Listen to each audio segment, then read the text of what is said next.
오늘 또 지난주에 이어서 빌레몬서 두 번째 시간으로 어떤 그 복음송의 제목과 같죠. 그렇게는 살 수 없을까? 이렇게 살 수는 없을까? 우리가 사는 세상에는 세 부류의 사람들이 있습니다. 첫 번째 부류는 세상에 태어나서 참 선하게 그렇게 살면 좋을 텐데 주위 사람들에게 몹쓸 질만 골라 하다가 죽는 사람들이 있습니다. 예를 들어서 대표적으로는 히틀러라든지 아니면 사담 후세인, 김일성, 김정일 같은 사람입니다. 그 다음에 두 번째 부류는 남에게 해는 끼치지 않습니다. 그러나 일평생 자기 자신의 영역만을 위하여 살다가 죽는 사람도 있습니다. 그 다음에 세 번째 부류는 자기 희생을 감수하면서 남의 유익을 위하여 사는 정말 아름다운 인생이 있습니다. 아마 그런 사람들을 꼽자면 사도 바울이나 마더 테레사나 슈바이처, 리빙스턴 같은 사람, 아니면 오늘 일부 예배 오신 아프리카 말리에서 선교하고 계시는 건 에스더 선교사님 같은 분, 오늘 금요일 저녁에 그 건 선교사님 오셔서 좀 귀한 간증 말씀 전해주시는데 여러분 빠지지 말고 참여하시기를 바랍니다.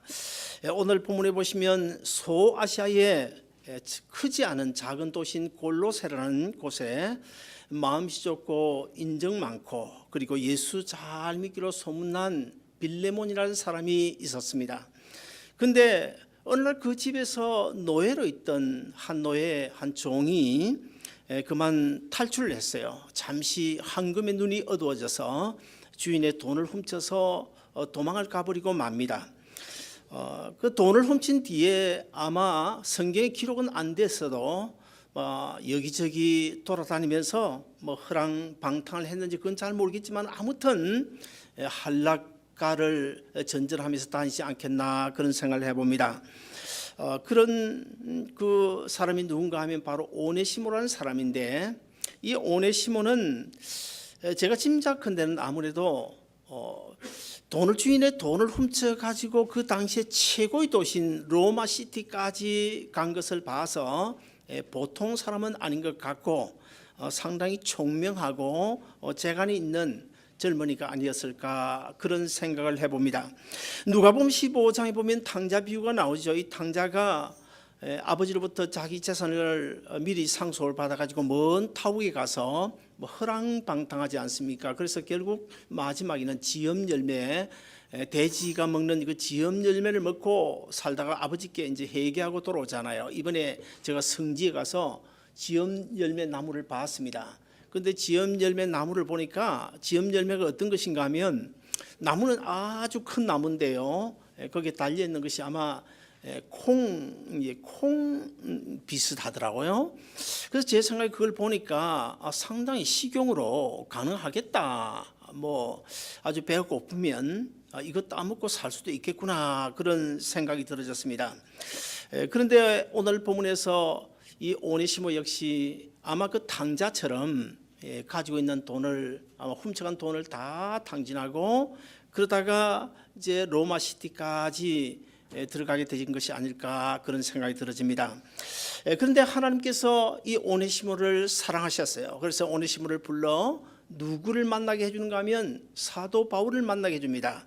사도 바울은 지금 감옥 속에 있습니다. 그래서 사도 바울을 만나가지고 이 오네시모가 십자가에 죽으시고 부활하신 예수님을 영접하게 됩니다.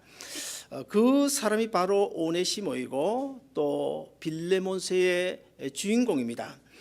사람은 누구를 만나느냐에 따라 그 인생이 180도 달라지게 되겠죠. 누구를 만나느냐에 따라서 행복한 인생이 될 수도 있고 아니면 불행한 인생이 될 수도 있을 것입니다. 얼마 전에 저 북한에서 장성택 씨라고 여러분 기억나죠? 이 장성택 씨가 김일성이를 만나가지고 사실 그동안 얼마나 호의호식하고 권력을 누리면서 잘 살았습니까? 그러나 그 마지막에 얼마나 비참하게 끝났어요. 참 너무너무 비참하게. 그래서 우리 인생이라는 것은 젊을 때 한때 어떻게 잘 살고 못 살고 하는 그것이 문제가 아니고 마지막에 그 인생의 결과가 어떠냐 그것이 중요한 것입니다. 너무너무 비참한 삶을 살지 않았어요. 그러나 제가 이 본문을 오늘 아침부터 일찍 일어나서 리뷰하는 가운데 가만히 생각해 보니까 우리 아름다운 동산교회 소속한 이 자리에 앉아 계신 여러분은 정말 저를 비롯해서 행복한 인생이다, 그런 생각을 해봤습니다. 그 이유가 무엇인가 하면, 첫째는 예수님을 만나서 영원한 생명을 얻었기 때문에, 사실은 예수님을 만난 것, 아무나 만날 수 없는 예수님을 만났다, 이것은 세상 말로, 속된 말로 하면 아주 땡 잡은 거예요. 땡 잡은 거예요. 그 다음에 두 번째는 또 우리 아름다운 동산교회, 수없이 많은 교회들 가운데 우리 아름다운 동산교회로 오셔서 이 최 목사를 만났다, 이것도 여러분 행복인 줄로 믿으시길 바랍니다. 노예했던 오네시모가 사도 바울을 만났다, 이것은 보통 문제가 아닙니다. 문제 정도가 아니고 이건 아주 기적이에요. 이건 큰 사건이에요. 이 오네시모가 사도 바울을 만나서 그 인생이 180도 변화되어지는 인생의 터닝 포인트를 경험했다. 정말 두 번 다시 올 수 없는 그런 정말 기막힌, 하나님만이 주선하실 수밖에 없는, 하나님만이 만들어 주실 수밖에 없는 정말 귀한 만남이었죠. 우리 하나님은 만남을 통해서 역사하십니다. 누군가를 예수 믿어 구원 얻게 하실 때에도 만남을 통해서 역사하시고, 또 어떤 내가 어려운 문제를 안고 고민하고 좌절하고 절망에 빠지기 직전에도 우리 하나님은 누군가의 만남을 통해서 우리에게 은혜를 베푸시고 역사하시는 줄로 믿으시기를 바랍니다. 그래서 저는 이 만남을 아주 중요하게 생각합니다. 누군가와 만나서 이제 교제를 맺게 되면 저는 제가 절대로 먼저 끊지를 않습니다. 상대방이 그냥 연락도 안 하고, 그래도 저는 한 두 달에 한 번씩 이렇게 전화 걸어요. 어떤 때는 저하고는 전혀 상관없이 자기 스스로 삐껴가지고 연락을 안 해요. 그러다가 이제 제절로 풀려가지고 한 6개월, 1년 뒤에 아이고 목사님 미안합니다 하고 연락 오는 사람도 있어요. 이 만남, 우리는 절대로 이 만남을 소홀히 해서는 안 될 것입니다. 왜 그럴까요? 이 만남 속에는 나는 몰라도 하나님의 놀라운 뜻이 있기 때문입니다. 그래서 우리는 이 만남을 아주 중요하게 생각하고 거기에 큰 의미를 두어야 될 것입니다. 사도 바울을 만난 오네시모가 어느 정도 아마 영적으로 성숙해졌던 것 같습니다. 오네시모가 복음 전도자로 쓰임 받기 위해서는 한 가지 문제가, 걸림돌이 있었어요. 사도 바울 입장에서도 보면 이 오네시모를 그냥 곁에 두는 것이 다소 좀 꺼림칙했습니다. 왜냐하면 오네시모는 그 본래 빌레몬이라는 사람 집에 그래 노예로 있었기 때문에, 그것도 노예로 있다가 돈을 훔쳐가지고 도망 나온 사람이기 때문에 그 사람을 곁에 둔다는 것이 상당히 부담스러웠던 것 같습니다. 그래서 사도 바울은 빌레몬에게 이런 편지를 씁니다. 제발 오네시모의 지난날의 잘못을 좀 용서해 달라고 그 편지를 써가지고 어떻게 합니까? 두기고라는 사람과 함께 이 오네시모를 빌레몬, 본래 그 오네시모의 주인인 이 빌레몬에게 돌려 보내게 됩니다. 자, 그런 이제 이 사도 바울이 쓴 편지의 내용이 바로 우리가 지금 살펴보고 있는 이 빌레몬서인데요. 자, 오늘 이 빌레몬서를 통해서 사도 바울의 신앙인으로서 정말 아름다운 모습이 나오는데, 그 사도 바울의 아름다운 모습을 보면서 저는 우리도 이렇게 살 수는 없을까, 나도 이렇게 살 수는 없을까, 그래서 이 제목을 그렇게 살 수 없을까, 이렇게 살 수 없을까 하고 정했습니다. 첫째, 과거의 잘못을 따지지 않아야 됩니다. 이민사에서는 상대방에 대하여 묻지 말아야 될 암묵적인 금기사항 몇 가지가 있죠. 뭘까요? 첫째는 여자인 경우에는 나이를 묻지 않는 것이 좋습니다. 그리고 두 번째는 체중도 묻지 말고요. 그 다음에 체류 신분이 뭐 영주권인지 뭔지 시민권인지 이것도 좀 묻지 않는 것이 좋을 것 같습니다. 그런데 제가 목회를 하면서 간혹 안타까운 것을 느끼는 것은, 지금은 그런 분이 전혀 없습니다만 옛날에 보면 어떤 분이 새로 왔단 말이죠. 그러면 아주 쪼르르 달려가 가지고는 아니 식구가 몇이에요? 어디 살아요? 전라도예요? 경상도예요? 이런 거 묻는 걸 보면 제가 그냥 가슴이 덜커덕 내려앉습니다. 새로운 교인들에게 아이가 몇이냐, 무슨 일을 하느냐, 고향이 전라도냐 경상도냐, 왜 남편보다 나이가 많아 보이느냐, 아들 눈을 보니까 아빠하고 닮지 않았는데 왜 그러냐, 정말 기찰로도 아닙니까? 이거 물어가지고 우리 신앙에 무슨 도움이 되겠어요? 그리고 뭐 그렇게 중요합니까? 아이가 없으면 뭐 아이 하나 낳아줄 것도 아닌데 왜 그런 거 묻습니까? 처음 이민 온 사람 같이 보이면은 먼저 혹시나 무슨 도움이 있으시면 연락 주세요. 뭐 이렇게 이야기하면 좋을 것 같고요.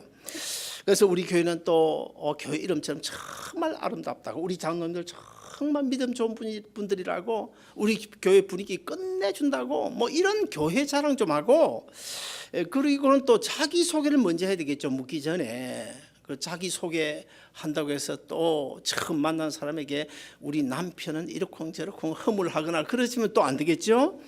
아무튼 간에 이제 그렇게 해서 교제를 시작하다 보면 나중에 마음이 열리게 되면 내가 묻지 않아도 자연스럽게 이런저런 이야기가 나올 것 아닙니까?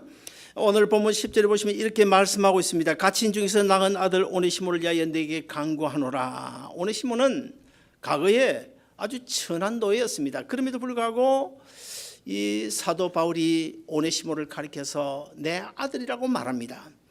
이 오네시모라는 이름의 뜻은 유익한 자라는 뜻인데요, 주인의 돈을 훔쳐 도망 나온 사람, 그런 사람을 가리켜서 어떻게 유익한 자라고 말할 수가 있겠습니까? 오늘 보면 11절에 보시면 저가 전에는 내게 무익하였으나 이제는 나와 내게 유익함으로, 전에는 분명 무익한 자였지만 지금은 아니란 것입니다. 사실 따져보면 오늘 이 자리에 계신 저와 여러분도 과거에는 하나님 앞에서 무익한 자들 아니었습니까? 그런데 지금은 어떻게 해요? 지금은 하나님의 은혜와 사랑 속에 주님 잘 섬기고 살아가는 여러분 한 사람 한 사람 무익한 자가 아니고 반드시 유익한 자라는 사실을 우리가 알아야 됩니다.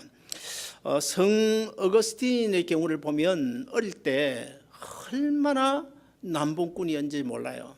정말 사람이 해서는 안 될 일들은 골라 가지고 막 거의 아마 다 한 것 같습니다. 그러니까 그 어머니 모니카가 이 아들 성 어거스틴을 위하여 얼마나 기도를 많이 했는지 몰라요. 하나님께서 그 어머니의 기도를 들으시고 어느 날 이제 말씀을 통하여 로마서 14장인가요? 그 말씀을 통하여 회심을 하게 되고, 나중에 성 어거스틴이 어떻게 됐습니까? 지난 기독교 역사 이래로 사도 바울 다음으로 가장 위대한 신학자가 되어졌고, 그리고 성 어거스틴, 성자라는 칭호까지 받지 않았습니까? 오늘 본문을 자세히 보면 사도 바울은 오네시모에게 과거를 따져 묻지 않습니다. 과거 따지는 거죠. 복음 전도에 아무런 유익이 없습니다. 만약 주님께서 우리 한 사람 한 사람의 과거를 따져 물으신다면 오늘 이 자리에 앉아 있을 사람 아무도 없습니다. 누가 있을까요? 저도 마찬가지입니다. 하나님께서 내 과거 따져 물으신다면 저는 이 자리에 설 자격이 없어요. 과거라고 하는 것은 이미 지나가 버린 과거에 불과한 것입니다. 사랑하는 여러분, 우리 모두 사도 바울처럼 지나간 과거 묻지 말고 따지지 말고 상대방을 하나님의 형상으로 봐줘야 돼요. 하나님의 형상이다. 저 집사님, 저분은 하나님의 형상이다. 그렇게 보고 정말 아름다운 신앙의 관계가 이루어지는 여러분 되시기를 주의 이름으로 축원합니다. 둘째로 최대한 남을 배려할 수 있어야 됩니다. 우리가 주 안에서 상대방을 배려한다, 이것은 얼마나 귀한 일인지 몰라요. 남을 배려한다, 이것은 쉽게 말하면 남의 마음을, 상대방의 마음을 이해한다, 헤아려 준다, 그런 뜻 아니겠습니까? 상대방의 입장이 어떠하든 간에 내가 좋으면 좋고 내가 싫으면 싫다, 이것이 오늘 현대인들의 모습인데요. 사도 바울은 지금 감옥 속에서 자유가 없습니다. 갇혀있는 몸입니다. 사도 바울은 오네시모를 자기 곁에 두고 싶었습니다. 그러나 오네시모는 이 바울의 제자이기 이전에 빌레몬이라는 사람 집에서 노예로 있다가 돈을 훔쳐 나온 그런 사람이기 때문에 사실 곁에 둘 수가 없잖아요. 그래서 빌레몬에게 양해를 구하는 빌레몬의 마음을 충분히 헤아리게 되죠. 빌레몬이 아무리 예수를 잘 믿고 자기 집을 교회로 내준 사람이라고 하더라도 자기 집에 노예로 있던 종이 많은 돈을 훔쳐가지고 도망을 나가버렸다. 그러면 배신감에 쌓여 있지 않겠습니까? 그런 그 빌레몬의 마음을 사도 바울은 충분히 지금 헤아리는 거예요. 헤아리고는 이렇게 편지를 쓰고 있는데 오늘 본문 13절 14절을 우리 같이 한번 읽어보시겠습니다. 다 같이 봉독합니다. 시작. 그를 내게 머물러 있게 하여 내 복음을 위하여 갇힌 중에서 내 대신 나를 섬기게 하고자 하나 다만 내 승낙이 없이는 내가 아무것도 하기를 원하지 아니하노니 이는 너의 선한 일이 억지같이 되지 아니하고 자의로 되게 하려 함이라.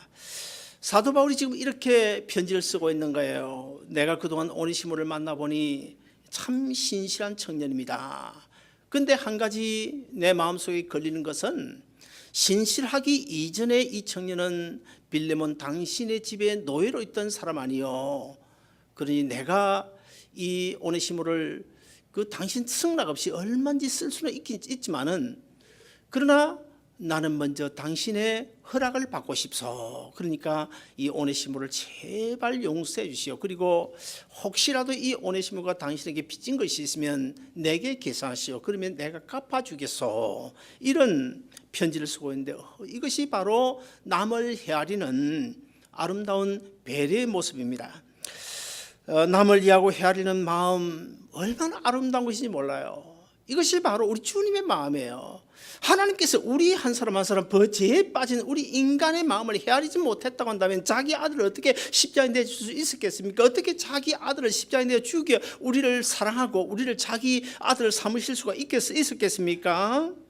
사랑하는 여러분, 우리는요 내가 조금 손해보더라도 내가 좀 양보해야 그것이 바로 주님의 사랑을 실천하는 것이고 내 체면이 좀 구겨진다고 하더라도 조금 손해보면서 품어 안는 것이 바로 그리스도의 사랑인 것입니다. 빌립보서 2장 3절에 보시면 이렇게 말씀하고 있어요. 아무 일든지 다툼이나 허영으로 하지 말고 오직 겸손한 마음으로 각각 자기보다 남을 낮게 여기며 아무쪼록 우리의 아름다운 관계 속에 하나님의 영광이 드러날 수 있기를 주의 이름으로 축원드립니다. 마지막 세 번째로 남을 위해서 희생할 수가 있어야 됩니다. 사도 바울이 지금 어떤 형편에 있습니까? 감옥에 갇혀 있어요. 그리고 오늘 본문을 자세히 보면 나이가 많아 늙었다 자기를 그렇게 소개하고 있습니다. 그럼에도 불구하고 사도 바울은 오늘 마지막 본문 18절에 보시면 오네시모가 만일 내게 불의를 행하였거나 내게 빚진 것이 있거든 내게 계산을 하시오. 그러면 내가 대신 갚아주겠소. 무슨 말입니까? 오네시모 대신 바울이 빚을 갚아주겠다. 바로 이것이 그리스도의 사랑이요 희생 정신입니다.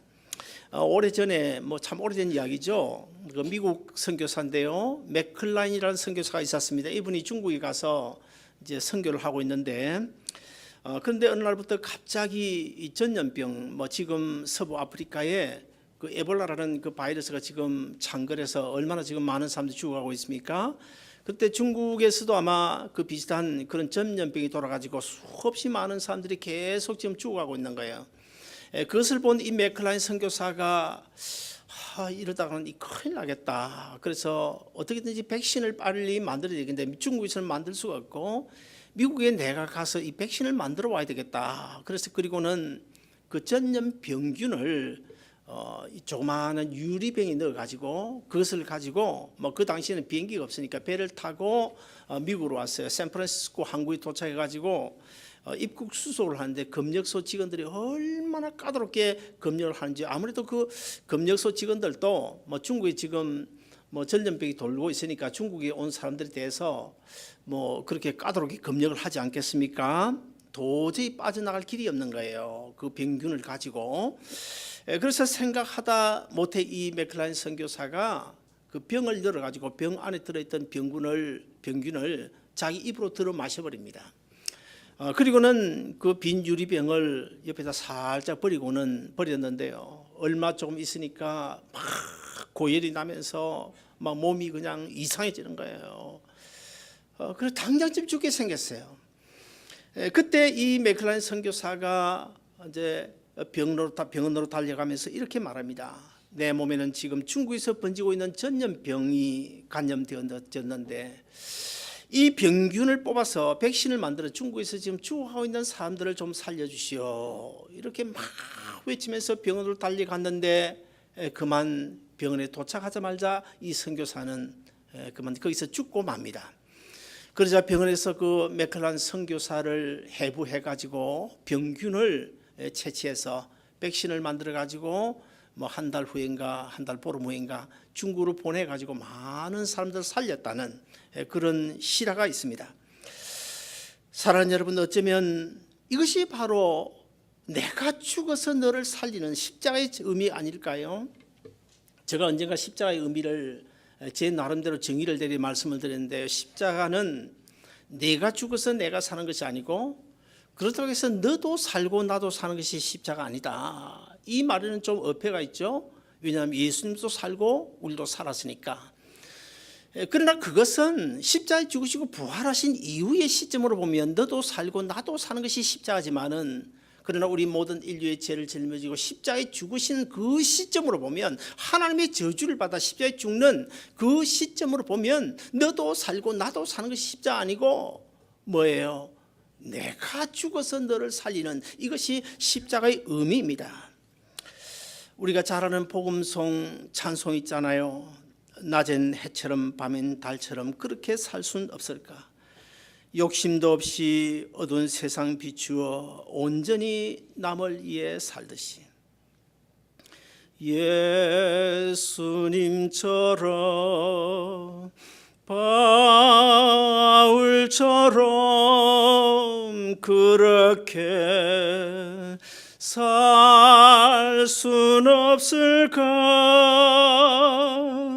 남을 위하여 당신들의 온몸을 온전히 버리셨던 것처럼 주의 사랑은 베푸는 사랑, 값없이 거저주는 사랑. 같이 부를까요?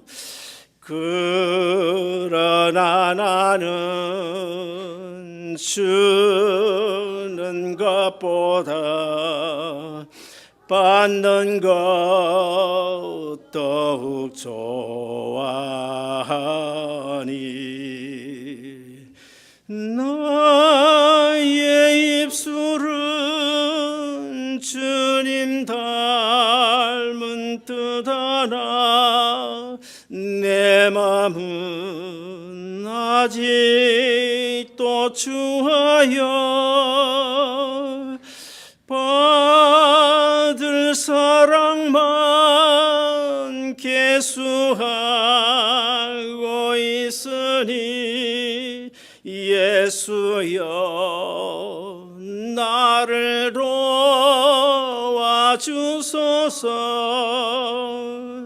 예수여 나를 도와주소서.